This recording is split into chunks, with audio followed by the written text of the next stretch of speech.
Hey everyone, it's your buddy and pal, Karnak, Star Wars Armada Explained. We're going to be looking at the CR90 title today, Liberator. Now, Liberator, how do you know it equips to the CR90? Well, if you look at the bottom left-hand corner of the card, you'll see the CR90 icon there. It is faction specific for the Rebel Alliance, which you can see next to its point cost, which is 2. Liberator, you'll see a dot or bullet point in front of its name, signifies that it is unique. You can only have one of them in your fleet. It reads, you gain one additional fleet command icon in your upgrade bar. You cannot equip this card if you have a fleet command icon in your upgrade bar. You cannot spend a command token to resolve a fleet command card's effect. So some people are slightly confused about how this card works. Again, let's break it down. So the first part here is this, you gain the fleet command upgrade in your upgrade bar. But if you already have this icon in your upgrade bar, you can't equip this card. Now, currently right now, CR90s don't have the fleet command icon naturally in their upgrade bars. That doesn't mean that potentially they won't release any future versions of ship cards where maybe they will have that. But as is right now, if they do have it, you can't equip Liberator. If they don't have it, you can equip Liberator. Okay. Now the third part here, you cannot spend a command token to resolve a fleet command card's effect. Now remember, for fleet commands, at the start of the ship phase, remember if you have the designated token matching what the fleet command requires in order to trigger to use its effect, you would discard that token to trigger that fleet command or fuel that fleet command's ability to activate for your entire fleet. What this card essentially means is you can't spend any tokens to trigger them.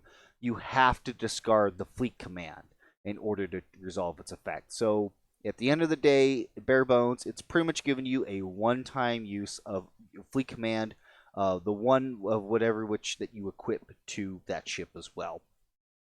So you do need to be a little selective in which fleet command you choose to bring. If you have any questions about what these fleet commands are and what they do, please go watch my fleet command videos. The only one I haven't covered yet is Take Evasive Action, which I just right now have a flip down card representing that. But I'll just run through really quick on what I think are going to be the most beneficial cards. So you have Shields to Maximum, which gives you a shield when a ship activates. I don't necessarily feel like that is a great choice to take on your Liberator, but something for consideration if you feel like gaining an extra shield at the start of a round. Typically, though, by the time that it's either too soon or too late. So if you do it too soon, and none of your ships take any damage, you just lost value from that card. And sometimes you do it too late and you've already have lost ships, or the ships are already so critically compromised it doesn't even matter. Intensify Firepower, I think, is a great one. I mean, this card, you get so much mileage out of this card because it fixes the dice in every single arc that you're making. So if you see that your ships, multiple ships are having multiple double arcs, probably would want to trigger it just to get the full benefit of making sure that they're not missing any of their attacks. We have All Fighters Follow Me. I have used this myself a couple times. Typically, this card you don't see too often, but for Rebels, you typically only ever need it the one time to get your squadrons in position. And again, it's great for that one-time use of that extra squadron speed to kind of maneuver your squadrons around. I think Liberator with All Fighters Follow Me is a very good combination if you are bringing lots of squads and you have a means to push those squadrons, and again, can push them a little bit faster. Speed 3 B-Wings are terrifying. We also have Entrapment Formation. I don't think Entrapment Formation is all that great, but it's still an option if you are wanting to do some speed jank without having to dial up navigation commands. The thing, though, is that you still want navigation commands because 90% of the time you want those yaw clicks to help with turning. And then the final card, the Take Evasive Action, what this does is it allows you to add a yaw click to the last yaw of your current ship speed.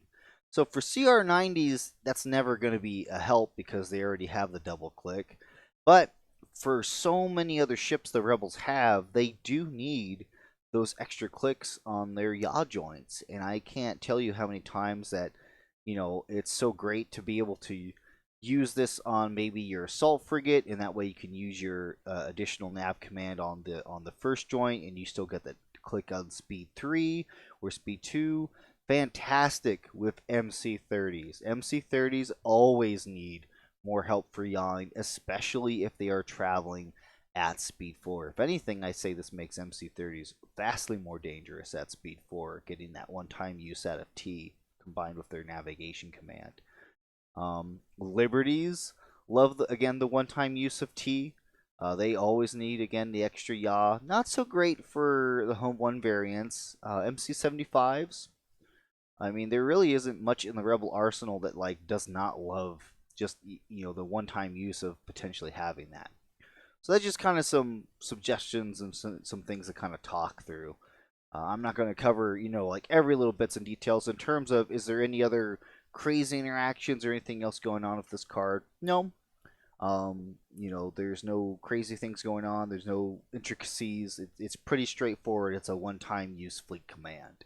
So in terms of how does this interact though with something like Vader boarding party? So a Vader boarding party was to come up and, for example, strip the Liberator title off.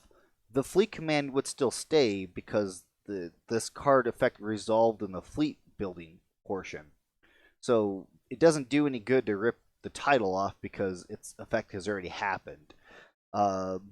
If anything, you don't want to do that because if you do rip the title off, you then now remove the cannot spend a command token portion of this card, meaning that you then allow the CR90 to be able to spend a command token to activate fleet command. So don't do that. I would highly recommend that again if you do boarding team the Liberator, just rip the fleet command card off there.